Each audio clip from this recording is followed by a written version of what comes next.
90.5, the Flava Station. This is Halftime with the Playmakers. And on today's episode, we have a very special guest, a part of our new series, Who's Next, where we bring in people from the sports industry, whether you're an athlete, a former athlete, coach, player, etc. We have a very special guest joining us today, the third overall pick in the 2022 NBA draft and the star of the Houston Rockets, Jabari Smith Jr. Jabari Smith Jr. is an SEC regular season champ, 2022 Freshman of the Year, 2022 SEC All-First Team, and a USA Gold medalist. Jabari is also a former high school teammate of mine, a friend, and most importantly, a brother of mine.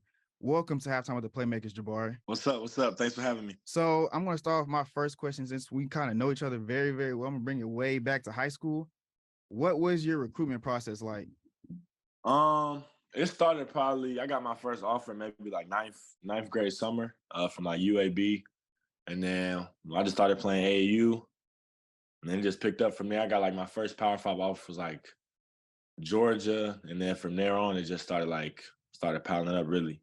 So what's up, Jabari, man? It's Malik. So what other school were you really interested in going to?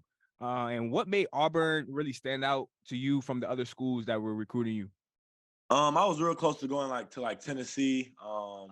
Most all SEC schools like Tennessee. I was close to going to like LSU. I was close to going to Georgia too. But it was just Auburn just because like the coaching staff, they got a lot of coaches who played in the NBA and who were like just have a long background in basketball. Bruce Pearl, who been to the Final Four, and just the people he's had in my position made it kind of easy for me. And it's like only an hour and 30 from where I'm from, so it was close to home. Ain't no Bama love?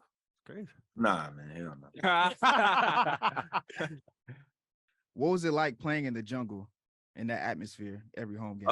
It was crazy. I feel like it's the best atmosphere in college basketball just because of the size of the arena, like just the tradition that they've brought to just go crazy at games. Like Jordan Hare the same way when football season come around, like the fans just really care about sports over there, and like it's just like a real big old family. So I think it's one of the best college atmospheres, if not the best in college. So Bruce Pearl is probably one of the more well-known coaches in the NCAA right now.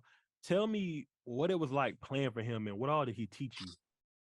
It was real fun playing with him. I feel like the X's and O's go a long way, but I feel like the main thing that was with him was just that he always kept it real with me. Like he never lied to me from day one. Like he always said it wasn't gonna be easy. He never was gonna treat me different from anybody else on the team. So that what kind of stood out to me. But he just always taught me to just have fun with the game and just play it because I love it. Not put too much pressure on myself, and just always play hard. Really, he was really crazy about that. That's great, man. So when you talk about, you went to Auburn and you played with some other great players, including Walker Kessler, KD Johnson.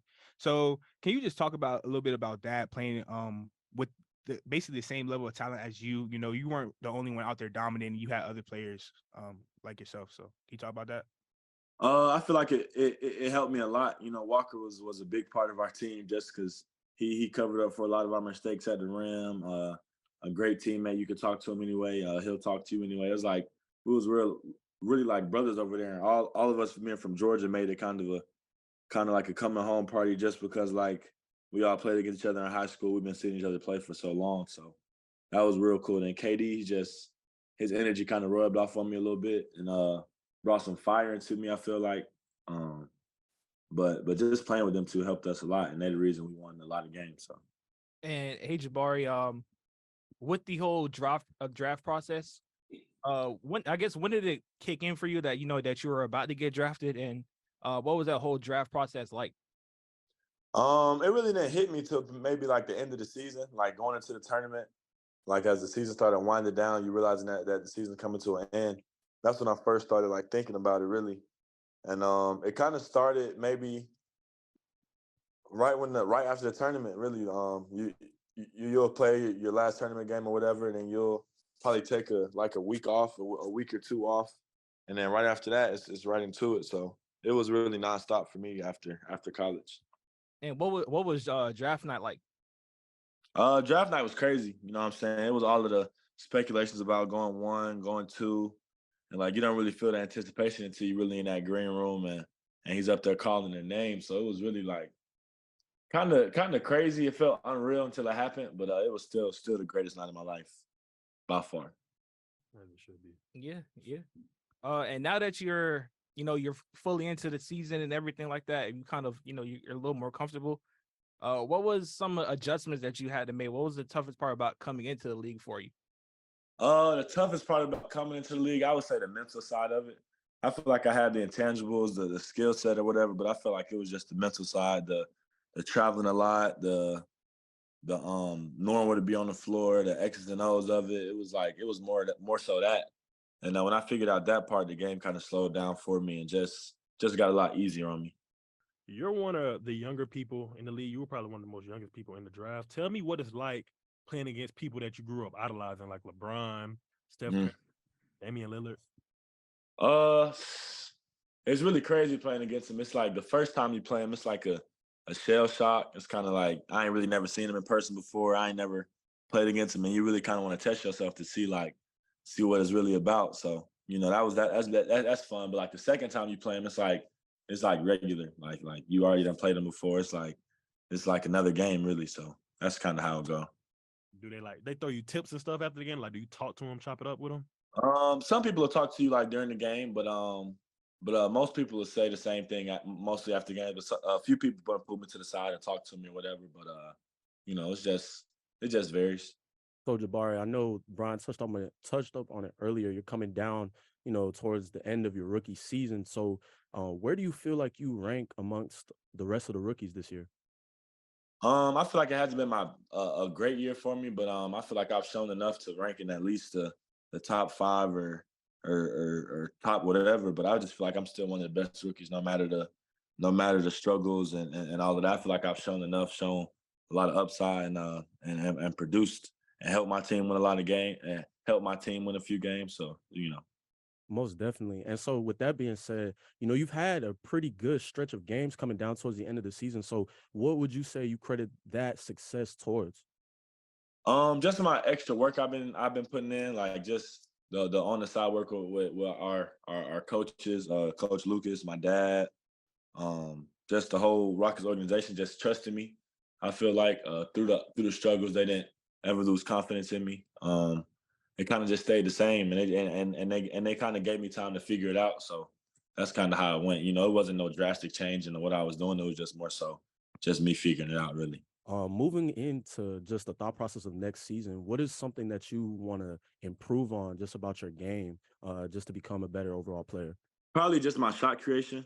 Just shot creation, being able to beat guys off the dribble and get to the rim and finish, and just different counters. You know what I mean? And just of course improving my jump shot, getting stronger, and just improving my overall game. I feel like just working on all aspects, just getting better in every aspect, really. Speaking of shot creation, you had a game winner against the Pelicans the other day. What was that feeling like?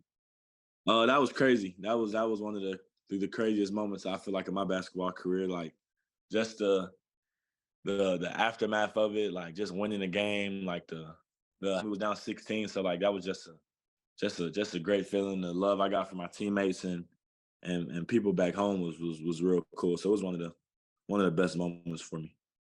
All right, Jabari, I got a couple of questions for you. My first question to you is, what was your welcome to the NBA moment? Probably playing the third game of the year, I think. It was on a back-to-back. It was right after we played Memphis at home. We traveled to Milwaukee and played the Bucks. Giannis had like 40. He was like 14 for 16 from the field. He just dominated us really. And I was kind of guarding him most of the game. That was my matchup to start the game. So I feel like that was my welcome to the NBA moment. I think I was in foul trouble too. So yeah, he was tearing us up. All right, another question for you. Since it's March and Auburn recently just lost, who do you have winning March Madness? I don't know. I got a few teams. I like Creighton a lot, honestly. I don't know. That's just kind of like my underdog pick. I know people don't probably want to pick them, but I like Creighton, Alabama.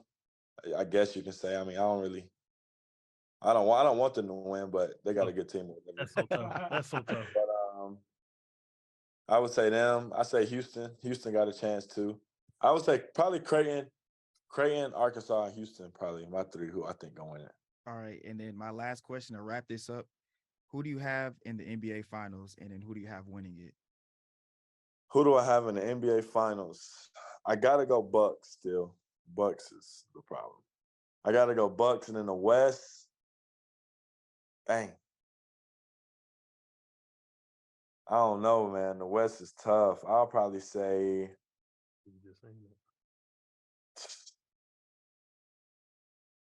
I don't know. The West. I say Denver go this year. I say this is the first year Denver go. I don't know. I'll give it to them. So you got both 1 seeds going. Okay. Denver and Milwaukee. You like Milwaukee over Boston? Denver. I don't think Denver. Nah, I don't think Denver will go. Take your time, brother. Take your time. Yeah. I'll say I'm gonna tell you who I want it to be and who I think it'll be. All right. I wanted to be Philly. I wanted to be Philly and Golden State. Woo. I wanted to be Philly and Golden State, but I think it's gonna be probably Milwaukee and like Phoenix has a chance to go if they get healthy. I think it'll be like Milwaukee and like Phoenix or something like that. Again. I agree with that Milwaukee pick for sure. Yeah, Milwaukee is they're good. Yeah. Okay, wait. I got one more question. You really take Milwaukee over Boston? Bro, why you still stuck on that, bro? You an Orlando fan? Yeah, man. I would just say I gotta hear his reason. I would just say like what Milwaukee does, I feel like they're better defensively. I feel like they can match up with any team, and like they have so many different lineups. Like you can put Giannis at the 5.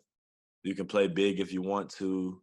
They got bench depth. It's like I just feel like, oh my bad. I just feel like it's no holes in what they got going on. Like they don't.